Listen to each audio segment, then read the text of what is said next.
तो परीक्षित जी का आगमन कैसे हुआ, इनका जन्म कैसे हुआ, तो आपको सीधे लेकर चलते हैं परीक्षित जी की ओर, और उसको सुनने के लिए हमको महाभारत की कथा सुननी पड़ेगी। थोड़ा सा ध्यान देना, बड़ा सुंदर प्रसंग है महाभारत का। सूत जी महाराज बतलाने लगे कि हे शौनकाद ऋषियों, जिस समय यदा मृदे कौरव संजयानाम वीरे स्वथो वीरगतिं गतेषु ब्रकोदरा विद्ध गदा विमर्श भगनोरुदंडे धृतराष्ट्रपुत्रे। महाभारत का भयंकर युद्ध हुआ और राज्य के लिए दो भाई आपस में लड़ रहे हैं। एक तरफ कौरवों की सेना, एक तरफ पांडवों की सेना। यदा मृदे कौरव संज्ञानाम, कौरवों का जब युद्ध हुआ, ऐसा कहा जाता है कि कौरव और पांडव कोई अलग नहीं है। अगर अलग अलग दो पार्टी होती तो इस श्लोक में दोनों का नाम आता, पांडवों का भी नाम आता, लेकिन आप श्लोक सुन लीजिए, कहीं भी पांडवों का नाम निशान नहीं। यदा मृदे कौरव संज्ञानाम वीरे स्वतो वीर गतिम गतेषु, बड़े बड़े वीर गति को प्राप्त हो गए। कब? जब कौरवों का युद्ध हुआ। लेकिन किनके संग हुआ ये नहीं बताया। क्यों? क्योंकि कौरवों का युद्ध कौरवों के साथ ही हो रहा है, कोई दूसरा आया ही नहीं। और कौरव भयंकर विशाल इनकी जो सेना है, दुर्योधन की 100 भाई हैं, ये धृतराष्ट्र के 100 बेटा, बड़ा बेटा दुर्योधन, और दूसरी तरफ 5 भैया जिनको पांडव कहा गया। ये अलग नहीं है, पांडव नाम इसलिए पड़ गया क्योंकि पांडु के पुत्र थे, इसलिए पांडव कह दिया पहचान के लिए। कुल दोनों का एक ही है। अब यहां बड़े बड़े योद्धा, कर्ण जैसा योद्धा, द्रोणाचार्य जैसा योद्धा, भीष्म पितामह, वो भी सरसैया पर पड़े हुए हैं। सारे योद्धा एक एक करके मारे गए। जब दुर्योधन भी हारने लगा, भीमसेन को लगा कि मेरी प्रतिज्ञा खाली रह जाएगी, इसकी जंघाएं तो मैं ही तोड़ूंगा। जब बड़ी सभा में द्रौपदी की साड़ी को खींचा जा रहा था और अपने भैया दुशासन से कह रहा था कि दुशासन, इस द्रौपदी को निर्वस्त्र करके मेरी जंघा पर बिठा दो, तब उस समय भीमसेन ने प्रतिज्ञा कर ली थी कि मैं भी सबके सामने तेरी इन जंघाओं को ही तोड़ूंगा। तो आज भीमसेन को अपनी प्रतिज्ञा याद आ गई। ब्रकोदरा विद्ध गदा विमर्श, अपनी गदा का घुमाकर ऐसा प्रहार किया, दुर्योधन की दोनों जांघें ही तोड़ दी।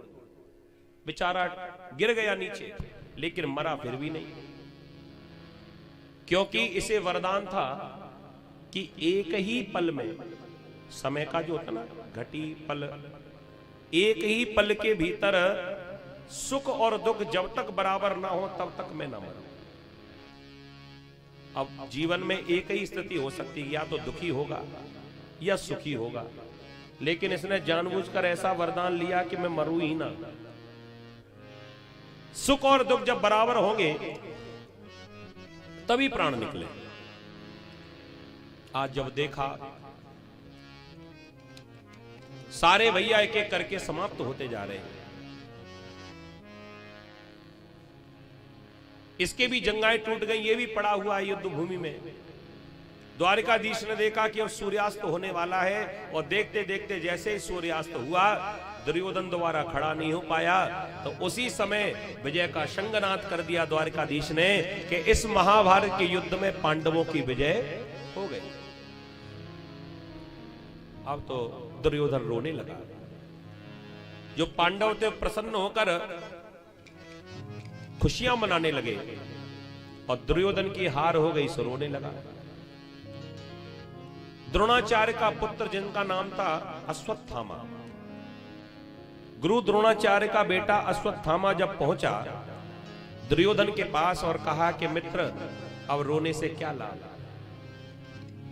अब तुम युद्ध में हार चुके हो, लेकिन मैं ये कहता हूं कि युद्ध में हार जीत तो लगी रहेगी। कोई युद्ध लड़ेगा तो पक्की बात है एक हारेगा एक जीतेगा, दोनों तो जीत नहीं सकते। तो इसमें अब शोक करने की क्या जरूरत है? हार गए तो कोई बात नहीं, हार जीत तो लगी रहती है। दुर्योधन ने कहा मैं हार गया हूं इसलिए नहीं रोता हूं। तो तुम्हारे भाइयों की मृत्यु पर रोते होगे? कह दिया नहीं, वो तो वीर गति को प्राप्त हुए। जो योद्धा वीर गति को प्राप्त हो जाए उसके लिए रोना थोड़ी, उसके लिए तो फक्र से सीना चौड़ा हो जाता है। तो फिर रो क्यों रहे हो? अब इस दुर्योधन का उत्तर सुनना आप लोग। दुर्योधन कहने लगा कि मुझे रोना इस बात पर आ रहा है कि हम 100 भाई और वो सामने वाली पार्टी के मात्र 5 भाई, उनमें से एक भी नहीं मरा। थोड़ा बहुत नुकसान तो होना ही चाहिए था। अरे 2 ही मर जाते, हम तो कहते 1 ही मर जाता। लेकिन हम तो सब कुछ धीरे धीरे सब समाप्त होते जा रहे हैं, और वो पांडव 5 की 5 जैसे तैसे जिंदा, इनको खरोच भी नहीं आई। बस कष्ट इस बात का है। और वही बात जो हम कहते हैं, आज के समय में जीव जितना अपने दुख से दुखी नहीं है, जितना पड़ोसियों के सुख से दुखी है।